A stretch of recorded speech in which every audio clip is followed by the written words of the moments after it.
sabia desde segunda-feira. Nós dissemos que na terça-feira o volante Thiago Mendes iria ter uma definição do caso dele. A discussão era o tempo de contrato. Thiago Mendes havia pedido 2 anos e meio de contrato e uma proposta um pouco acima. O Vasco discutiu os 2 anos e meio e colocou uma proposta lá embaixo. Ficou nem eu nem você. O Thiago Mendes, que recebeu sim propostas, mas nenhuma delas melhor do que a do Vasco, tinha a oportunidade de jogar no Rio de Janeiro pela primeira vez e ele topou os valores do Vasco. Mas aí o Vasco aceitou 2 anos e meio de contrato.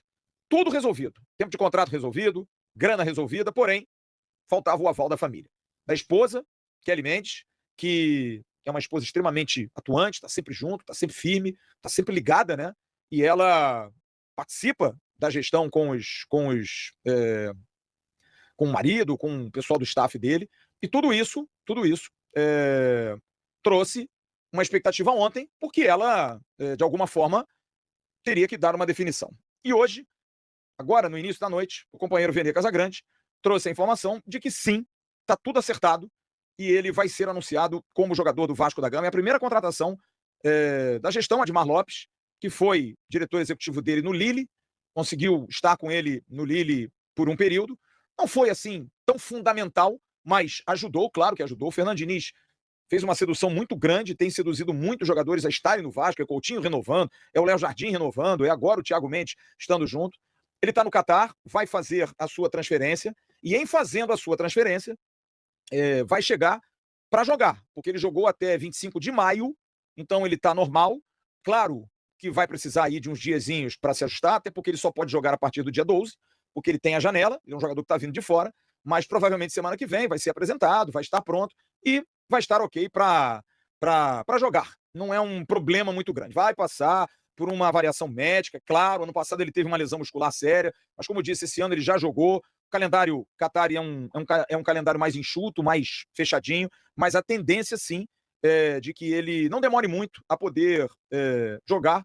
Eu sei que tem muita gente que tá, né, meio assim, pô, não sei se é o ideal. Eu, particularmente, aí eu dou uma opinião, eu acho que é um jogador que vai ajudar muito o Vasco. Um jogador grande, não é um jogador qualquer, um jogador que teve com outros clubes aí interesse, né? Clubes que quiseram contratá-lo, São Paulo, inclusive em fevereiro, tentou contratá-lo, mas acabou que não conseguiu. Agora ele ficou livre do Rayhan e ele está pronto para poder atuar com boa condição. Mas aí a pergunta não é pouco, porque o Admar assumiu aí tem alguns dias, mas o Vasco tem praticamente 25 dias que não joga e quase um mês está hoje fechando uma primeira contratação que nem anunciado foi, mas vai ser anunciado. E tudo isso pesa demais. Ou não? Por quê que eu estou colocando isso? Porque há uma desconfiança clara de que o Vasco, eu já falei isso aqui, precisa de um atacante de lado de campo, é uma prioridade. Um reserva para o Felipe Coutinho, seriam aí as posições mais carentes. Mas dentro de uma carência que o elenco tem. Mas até um atacante de lado de campo, imagine, como ficará o Nuno Moreira sabendo que está chegando um jogador para aquela posição? Como ficará o Rayhan sabendo que tem um jogador chegando para a posição dele? Ah, mas tem competição. Mas também tem aquilo, você traz um jogador, vamos lá, o Brian Rodrigues. O Brian Rodrigues vai aceitar ficar no banco? Um jogador grande como esse, será que vai querer chegar ali na dúvida se vai ser titular ou não? Lembra que eu falei no início do programa de gestão de grupo? Está passando por isso. Gestão de grupo. De fazer uma gestão de grupo. De ter uma gestão de grupo. Porque isso pode trazer rusgas ali dentro. Por mais que existam necessidades. Ah, ora bola, mas a gente precisa de jogador grande para fazer elenco. Por isso que está todo mundo longe do DM. Está todo mundo pronto. Todo mundo pronto. Todo mundo louco para jogar. E isso está trazendo dúvida, inclusive, ao Fernando Diniz. E nem uma preocupação tão grande a ponto dele dizer assim, não, cara, eu preciso de reforço. Não, fulano está treinando bem. Jogador A está treinando bem, jogador B viu o treino hoje de fulano, está um pouco nisso. Ele não vai querer mais contratação? Claro que vai. Mas a contratação, diante da situação financeira do Vasco, mas também para não causar problemas de relacionamento, afetar suscetibilidades, isso tudo está pesando. O ambiente é muito bom entre os jogadores. De seguir, eu vou trazer outra aqui agora do Andrés Gomes. Como trouxemos aqui em primeira mão com o nosso amigo Matheus Gilbert, o Vasco da Gama buscou informações sobre o atacante colombiano Andrés Gomes, lá do Stade Rennes.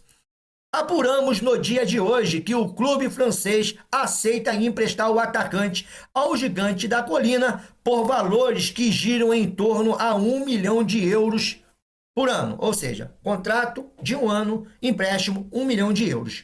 com passe fixado em 5 milhões de euros. Caso o Vasco tenha interesse em adquirir o jogador, o Cruz Maltino só pagará mais 4 milhões de euros por 50% do passe de Andrés Gomes.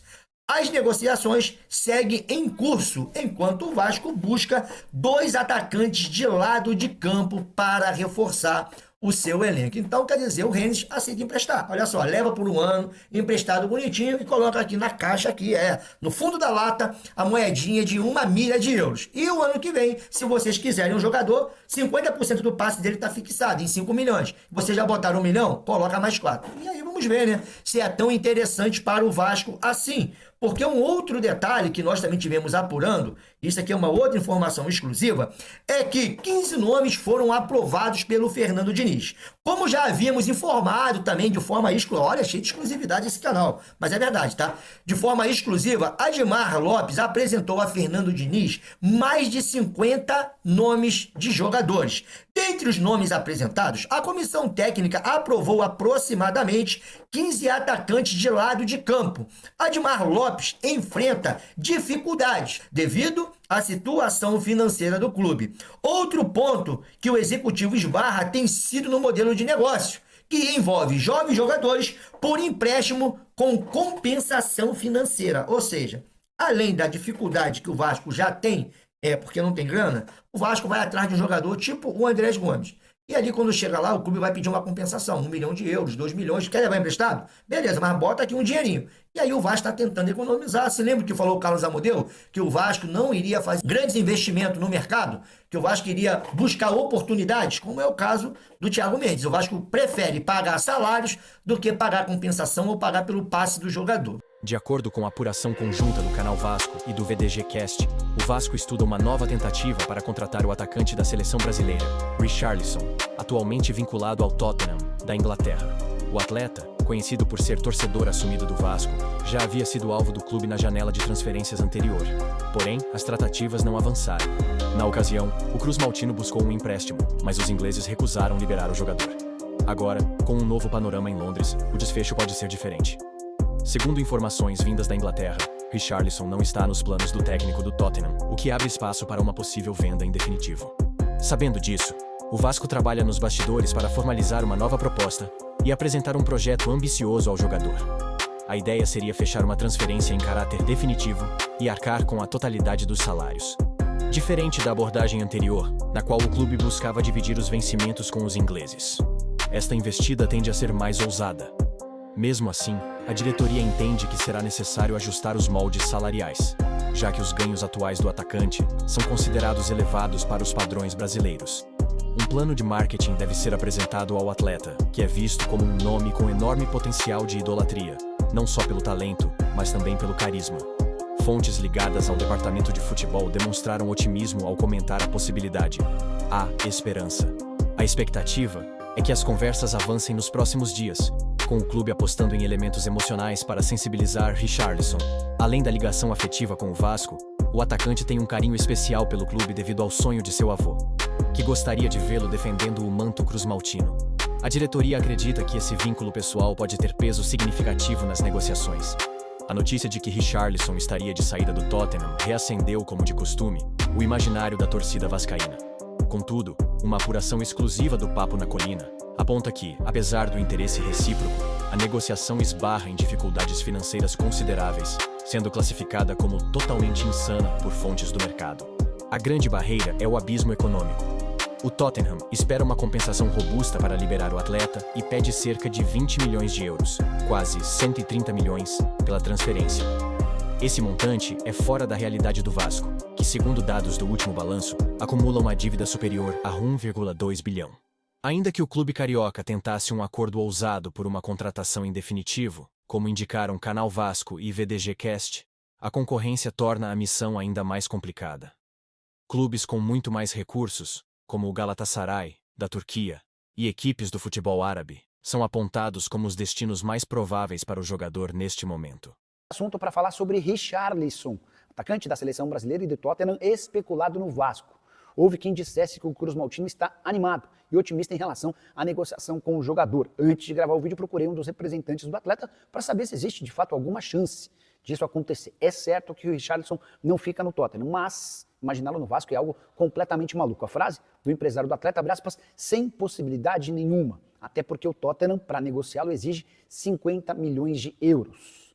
Hoje as maiores chances pro Richarlison são de jogar na Turquia, no Galatasaray, ou se mandar para a Arábia Saudita, onde ele tem a possibilidade de triplicar seus vencimentos, que já são bastante altos. O Richarlison e Vasco, chance nenhuma. A única coisa que liga o clube ao jogador é o fato de o Richarlison já ter se declarado torcedor do Vasco. Mas a chance de jogar no seu clube do coração vai acontecer um pouco mais para frente, quando ele tiver menos mercado.